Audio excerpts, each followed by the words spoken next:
What's up, guys? Welcome back to the Hard Parking Podcast. In this short clip, I'm going to play for you an audio interview that I had with Matt the Motorator DeAndrea. So Matt the Motorator DeAndrea is a co-host of CarCastShow Podcast and Shift&Steer Media. Also works on chassis.com, has worked with Adam Carolla for over 10 years. We're going to talk about his 1995 Ford Lightning as well as his Fox Body Mustang Cobras. So check it out. Before we go any further, make sure you subscribe to the show. Also, make sure you subscribe to the podcast. The link is in the description.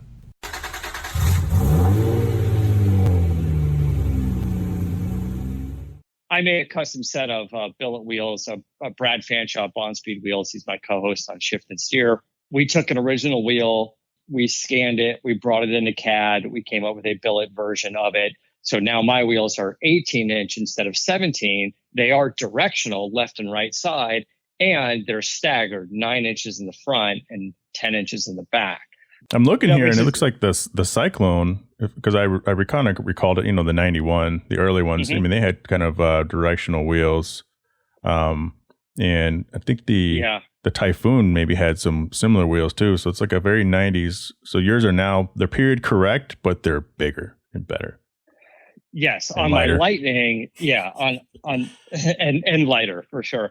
That's a thing on this truck is I've done a lot of modifications on the truck, but I've retained catalytic converters. I retained the airbag. I retained the ABS brakes. I know it was very easy to get rid of some of that stuff, especially the airbag, and go to an aftermarket steering wheel because the steering wheel is big and it's ugly.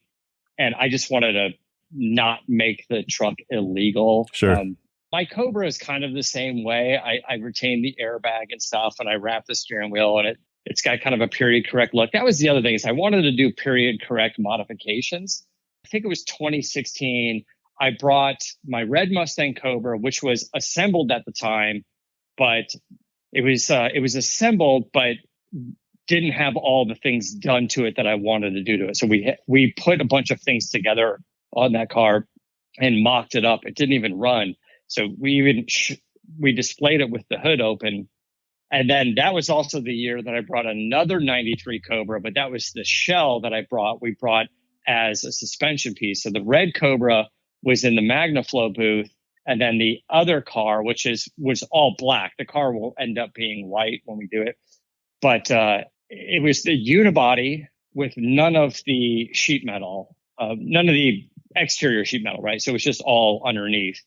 There was no rear quarter sheet metal. Everything was taken off of it, and then it had a Coyote engine with a Borla 8-stack injection on it. So it had a really cool a naturally aspirated engine in it with ITBs, made it up to a Tremec 6-speed, and then it had a 2004 Cobra independent rear suspension on it, and then full Maximum Motorsports modifications to the front and rear suspension, and Brembo brakes. It had a set of Sparco SPX carbon fiber seats, which weren't out yet at the time, and Sparco does the factory OE seats for a lot of the car manufacturers.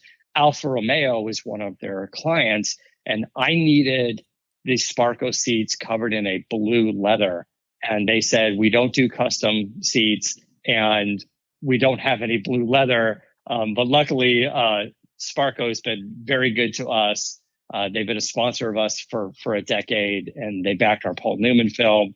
My friend at Sparco was able to have the manufacturing plant in Italy go over to the Alfa Romeo line, pull some blue leather off of somebody's special order car, off of his 4C, I guess, and cover the Sparco seats. So I've got a set of really, really nice Sparco SPX seats done in a gorgeous blue, kind of a blue-gray leather with the carbon fiber backs.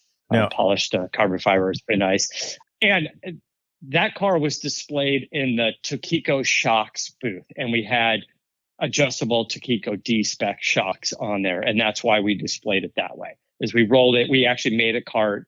Bodie Stroud of ES Industries, he assembled it for me, put the IRS in the back, and then built a whole like rolling cart for that unibody to sit on as a display unit, and we were able to roll it in there and kind of show off all the suspension, the mechanics, and everything else. So I thought that was kind of a cool display.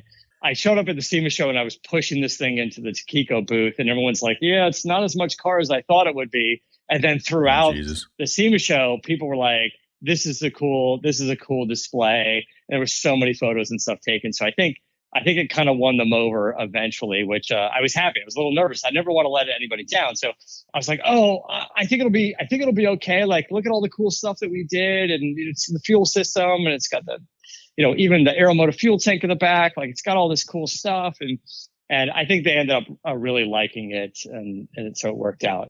Hope you guys enjoyed that. To catch the rest of the episode, go ahead and click the link to the full podcast in the description. And again, make sure you subscribe. You want to pick up some show swag. We do have a Teespring store. Pick it up. You get a cool shirt. Well, not the shirt. You can pick up a Hard Parking Podcast shirt. You can get an awesome mug. See you next time.